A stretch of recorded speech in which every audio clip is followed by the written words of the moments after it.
Nagbigay ng reaksyon at komento ang showbiz insider na si OG Diaz tungkol sa isang kumakalat na video ng TV host at senatorial aspirant na si Willie Revillame habang nangangampanya at namimigay ng jacket sa mga tao. Ang pamimigay ng jacket ay trademark na ni Willie kahit hindi pa man sumasabak sa politika na ginagawa niya sa kanyang programang Wow Win at Will to Win.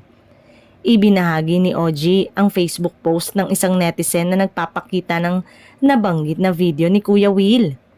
Pag hindi bukal sa loob mo ang pagtulong, kita yan sa kilos at gawa mo, last resort mo sa kaso ang politika para makabawi ka sa lugi mo, mababasa sa caption ng post.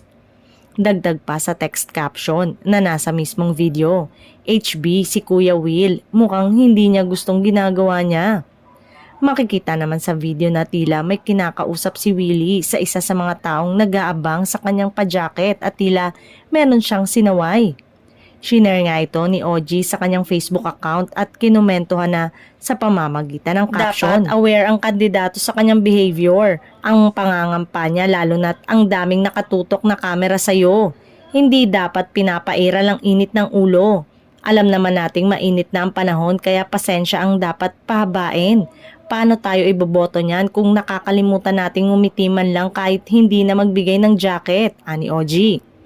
Hindi naman porke laging nagagalit sa harap ng kamera o pinapagalitan ng mga staff o co-host on air, tatanggapin din ng mga tao yung ganun ding pag-uugali sa panahon ng kampanya.